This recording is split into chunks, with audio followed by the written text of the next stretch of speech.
안녕하세요. 스파크입니다. 오늘은 스마트 공원 기술에 대해서 말씀드리도록 하겠습니다. 스마트 기술 도입의 필요성은 BIM과 IT 기술 도입에 많이 늦춰져 있죠. 그 다음에 지금 이때 보시는 것처럼 30대 이하 기술자는 20년간 3분의 1 수준으로 축소를 하였고요. 50대 이상 기술자는 20년간 10배 수준으로 증가했습니다. 노령화가 지금 많이 발생하고 있죠. 그래서 3D, 3D 업종이고 장래성이 부족하면서 낮은 처우. BIM 부분은 이제 예전부터 뭐 단계별로 도입한다고 그랬는데 계속 늦춰지고 있습니다. 업체가 건설업이 이제 사양 쪽으로 가다 보니까 더 어려운 부분에 투자하기가 솔직히 좀 어려운 부분이 좀 많이 있죠.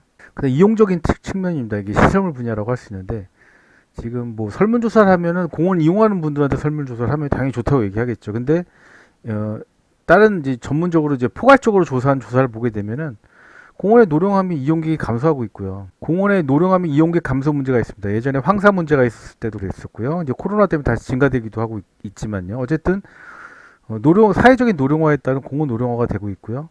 근데 젊은 층이 스마트폰에 의해서 뭐 게임을 하고 하지 밖으로 나가는 걸 그렇게 선호하지 않습니다. 너무 덥기도 하고요. 이번 재머리 현상 같은 것 같죠. 기술 낙후화와 이용기의 노령화, 외면, 경제의 악순환이 또 올 거잖아요. 그러면 저는 이제 IMF를 겪었던 세대이긴 하지만 그때 보면은 대기업의 조경팀들 구조조정했죠. 거의 다 많은 선후배들이 나왔습니다. 그때. 그리고 어떤 일이 있었을까? 설계사무소도 엄청나게 많이 축소됐고요. 근데 이제 인구가 축소되다 보면은 1순위로 주종을 하는 게 이제 공원이 될 겁니다. 이제 곧 그런 일이 일어날 수도 있는 거죠. 그러기 위해서는 우리가 무엇을 더 준비해야 될지를 전체적으로 한번 준비해보는 과정으로 보겠습니다. 먼저 이제 시설 부분입니다. 실내 어린이 놀이터를 보게 되면요. 지금 서울 시내도 지금 올해 키즈 카페 29곳을 문을 연다고 하는데 저희도 이제 연구 용역으로 실내 어린이 놀이터 용역을 했었었는데 그래서 저희가 전국의 유명한 실내 놀이터 키즈 카페에 다 답사를 했었습니다. 보면 거의 다 지금 IT화 돼 있죠. 뭐 이거 좋든 말든 아이들이 이걸 선호하니까요. 그리고 부모들도 선호하고요. 그러니까 지금 뭐 자연으로 해갖고 어필해갖고 뭐 흙 만지고 놀아야 되고 모리가 좋아지고 이거 지금 가보십시오. 거의 다 많이 비어 있습니다. 솔직히. 그래갖고 이게 보시면 이게 뭐 무조건 좋다는 건 아니지만 이렇게 변하고 있습니다. 그리고 타 분야 기술 분야 구축 방식을 보면은 이제 뭐 단순히 저 놀이기구가 들어오기 위해서 하루아침에 들어오는 외주로 처리되는 게 아니라요. 이제 미대도 지금 AI 과목이 있어요. 문과도 코딩을 할 정도인데요. 뭐 농림 쪽은 얘기할 것도 없고요. 이 IT와 코딩을 안 배우는 분야는 유일하게 지금 거의 조경만 남아 있다고 볼 수 있고요. 그렇기 때문에 이런 센서 기술도 서버 통신 기능, 캐릭터 컨텐츠, AI 기술들이 다 지금 돼서 스마트 시티가 돼 있고 드론 기술들도 있고요. 자, 그럼 스마트 기술이라는 거는 딱 무엇이냐라고 얘기하면은 정의하기 어렵습니다. 한마디로는. 근데 스마트가 뭐 영리하다 뭐 이런 사전상 용어도 있지만 더 와닿게 우리가 느낄 수 있는 거는 스마트폰을 본다 그러면 당장 즐겁죠. 예전엔 전화하던 폰이 지금은 즐거움의 요소입니다. 유튜브도 볼 수 있고 만화도 볼 수 있고 책도 볼 수 있습니다. 그 다음에 어떤 편익을 줍니다. 뭐 교육적이라든지 사전을 찾아볼 수도 있고 뉴스도 받을 수 있죠. 편리성과 이익을 주게 되고 그 다음에 교류성입니다. 멀거리에 있는 정보를 받을 수도 있고 사람과 대화를 할 수도 있고요. 뭐 기계하고도 대화할 수 있습니다. 그래서 이 스마트 기술의 핵심은 요 세 가지로 직감적으로 느낄 수가 있죠. 그렇게 되기 위해서는 이제 공원에서 이런 세 가지 요소를 가져야 되고요. 그 다음에 지금 적용이 놓여져 있는 상태를 보게 되면 뭐 1차 사람들마다 이제 분류하는 게 틀린 하지만 1차 산업혁명은 뭐 전기기관을 얘기하고요. 두 번째 내연기관보다는 전기 쪽을 많이 얘기를 하죠. 이제 3차 산업부터가 이제 저희 세대인데 이때 90년대 초반이었죠. 그때 컴퓨터 붐이 일었습니다. 코딩 붐도 일었었고요. 이런 소프트웨어적인 혁명이 있었고 또 어떻게 본다 그러면 이때는 기계, 전기, IT, 4차 산업은 이 모든 게 융합된 시설이라고 보시면 됩니다. 그러니까 기계를 코딩으로 제어하고 AI가 들어오고 이런 그러니까 소프트웨어적인 건 더 극대화되고요. 이 나머지 부분들도 활용하게 하는 이런 종합적인 패턴이라고 하지만 조경은 어디에 머물러 있느냐? 3차 산업에 머물러 있다? 이 얘기도 하기 쉽지 않습니다. 왜냐하면 코딩을 하지 않고 있거든요. 3차 산업 초반에 몰려 있다고 볼 수 있죠. 그리고 지금 조경 교육도 90년대 뭐 80년대 교육에서 그대로 뭐 약간의 추가만 되었지 불만사항은 주로 뭐냐, 미래가 없고 야근 많고 단순 작업 많고 비용이 낮고 남들한테 대접받지 못하고, 그런 원인은 다 이런 거에 낙후됐기 때문에 원인인데, 그 원인을 뭐 자연에서 찾아야 된다 얘기한다 그러면 과거하고 변한 게 하나도 없는 거죠. 자, 이제 스마트 시설의 구조를 보게 되면, 이제 일단 설계 부분은 제가 뒤편에 설명을 드릴 겁니다. 저희가 작성했던 연구용 매뉴얼도 있고요. 그 전에 이제 스마트 시설 구조를 하기 위해서 저희가 해외 답사도 많이 다녔고 홈페이지 이런 자료를 많이 찾았습니다. 그러면 일단 스마트 시설 구조를 먼저 보게 되면 사람하고 거의 유사합니다. 먼저 입력이 돼야 됩니다. 눈, 코, 귀에 해당되는 거고, 이런 역할들을 센서와 컨트롤러들이 주로 입력을 받아서 디지털 신호, 아날로그 신호를 분석을 해드립니다. 디지털 신호로 오는 거는 01, 01로 오는 거고, 아날로그는 0부터 1023까지 오게 되죠. CPU 연산장치는 컴퓨터에 해당되겠죠. 그래서 적용 시설물을 제어하는 거에서 일단은 소형 컴퓨터 보드부터 이제 PC까지 다양하게 존재할 수 있습니다. 그 뒤에 이제 저희가 미니 보드들을 설명해 줄 건데, 요즘 미니 보드들은 작은 것들이지만 엄청난 기능들을 합니다. 그다음에 이제 액추에이터라고 해서 작동을 하는 거죠. 그래서 LED를 킨다든지 모터라든지 디스플레이, 스피커 등 뭐 이런 역할을 하는 거고, 실제로 입력 장치의 개수가 작동 장치의 10배 이상 되죠. 왜냐면 온도 센서, 습도 센서, 이산화탄소 센서, 진동 센서, AI 센서, 비전 센서 이런 것들이 있기 때문에 이게 입력 장치가 훨씬 많고요. 그거를 제어해서 어떤 액추에이팅이 일어나게 하는 그런 형상이 되게 됩니다. 제가 이제 나름 이제 연구 요약하면서 나눠본 건데, 1단계는 단순한 시설입니다. 그냥 입력 장치, 연산, 작동 장치 되는 거죠. 그러니까 예를 들어서 쓰레기통에 사람이 다가가면 문이 열리고 뭐 들어오는 정도의 소리 반응을 일으키는 정도. 미세먼지 신호를 입력 장치로 입력을 해서 나오게 하는 부분. 이게 1차원적인 방법이고요. 그 다음에 2차원적인 부분은 1단계에다가 소프트웨어가 추가가 되는 겁니다. 그래서 여기 같은 경우는 이제 화랑대역에 있는 건데, 아이들이 야외에 있습니다. 대부분 이제 실내에 있는데, 화랑대역에서는 지금 화랑대역 공원에서는 야외 테스트를 한번 했죠. 플랫폼 위에다가요.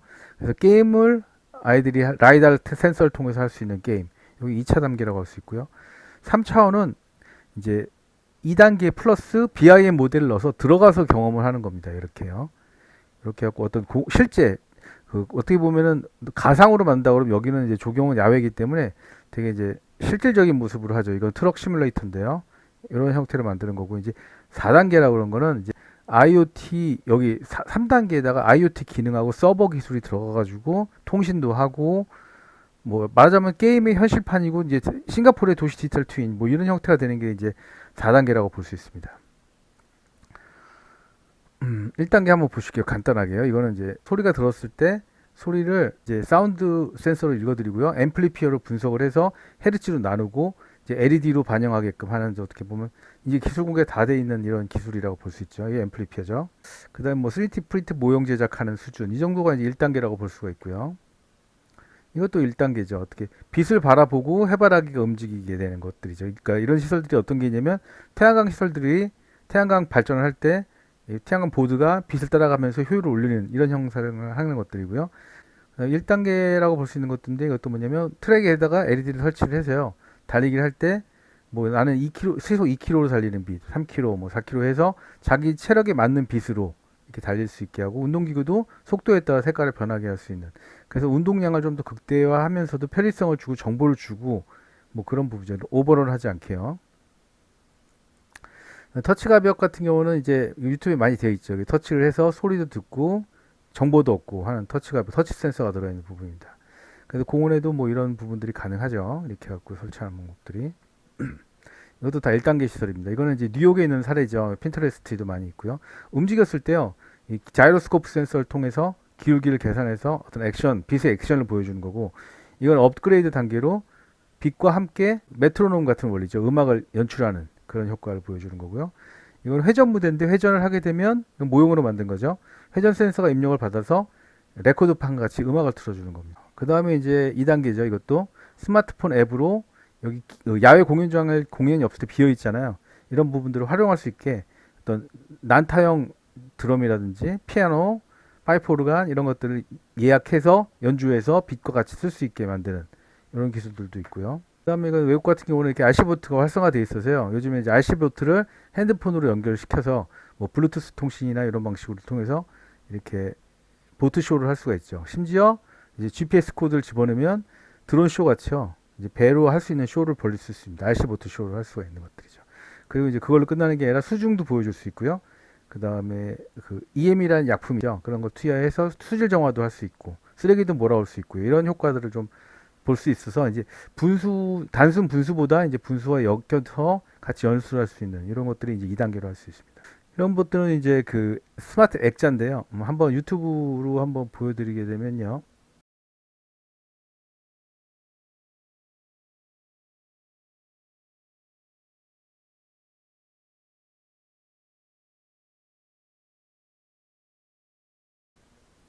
이제 메타버스죠. 아까 말씀드린 대로요.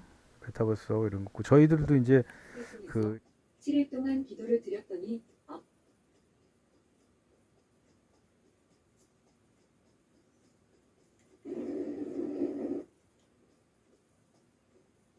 다수의 시설물 회사들과 전시 회사들, 공공기관 행사, 전시 행사 이런 것들에 저희가 소프트웨어를 납품하고 있습니다. 그래서 이것도 2002년 이플라에 협업을 해서 같이 했던 프로젝트입니다. 공원 안내 앱이죠. 그 GPS 연동으로 해서 만든 앱들이고요. 지금 등산 앱들도 많이 있습니다. 지금요.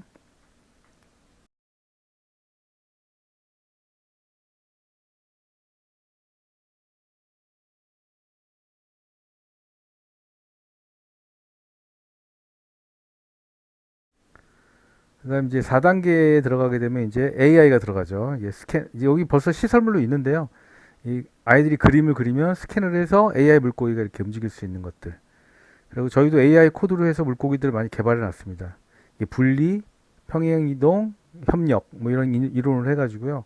이 물고기 운영하는 부분들입니다. 그다음에 디지털 트윈 기술이죠. 이게 끝판왕이라고 할 수 있습니다. BIM으로 리얼한 지형을 만들어내죠. 근데 이거 할 때 드론 기술, 360도 카메라 기술, 그다음에 서버 기술들이 다 연동돼서 이 조작기를 통해서 설명을 듣고 체험을 하고 뭐 다국적 언어도 듣고요. 이런 기술들이 들어가는 끝판왕 기술이죠. 요 적용 BIM 매뉴얼을 저희가 연구 용역으로 받아서 이제 매뉴얼을 작성했던 건데요. 이게 저작권적인 문제가 있어가지고 저희가 디테일한 건 보여드릴 수가 없고 이제 차차 저희가 동영상으로 찍어서 보여드릴 생각입니다. 그 개락 설명해 드리려면 여기 초반이 이제 11 3D 부분입니다. 지형 만드는 부분, 측량 데이터 넣는 것들, 그다음에 블록 형성하는 것들, 도로 작성, 그 다음에 포장 단면 만드는 거, 집안 조사 데이터 입력해서 분석하는 방법들 그런 것들이 이렇게 쭉 나와 있습니다. 매뉴얼로요. 나와져 있고 통행량 산출하는 방법, 비탈 형성, 사면 안정 뭐 이런 것들이죠. 그리고 이런 게 LID 기초 자료가 될 거고 이제 파이프 형성하는 방법들이 좀 나와 있고요. 이게 이제 포장 단면 만드는 거죠. 서버 어셈블리 컴포저라고요. 지오 테크니컬 모듈러도 있고요. 이게 이제 서버 어셈블리 컴포저고요. 포장 단면을 적용해서 만드는 겁니다. 쭉 이렇게 나오고 있고요. 이게 안반 데이터 넣는 거죠. 지오 테크니컬 모듈러 한번 말씀드렸던 거고요. 그리고 저번 강의 한번 보여드렸던 이제 벤치 만드는 방법. 벤치가 제일 좀 쉬운 편입니다. 이거는 이제 패턴이 들어가서 조금 어렵긴 한데 요거 설명드렸었고요 이미. 그 다음에 이 체력 단련 시설이 좀 어렵습니다. 파이프이기 때문에 뭐 라인으로 그리면 금방 그리지만 레빗은 조금 난이도가 있습니다. 그래서 이게 체력 단련 시설 만드는 부분들이 있고 그 다음에 이제 파라미틱한 걸로 집 수정 하나 만든 게 있습니다. 그래서 높이별로 물량이랑 뭐 사이즈가 변할 수 있게끔 만들어 놓은 게 있습니다. 집 수정 편이 좀 길게 나와 있고요. 네, 수목편이죠. 레빗스 수목 만드는 방법하고 스피드 트리를 만드는 방법이 있고요. 인프라웍스에 적용하는 방법, 드론 사진 투영하는 방법, 소규모 공원 만드는 방법들이 좀 설명되어 있습니다. 그리고 이제 스피드 트리로 나무 만드는 방법도 있죠. 그래서 요 편만 다 이해해도 기본적인 BIM에 대한 이해는 다 끝낸다고 할 수 있는데 모르겠어요. 이게 저희를 납품을 했는데 활성화되지는 못하고 있습니다. 언젠가 되겠죠. 예, 오늘 강의 여기까지입니다. 수고하셨습니다.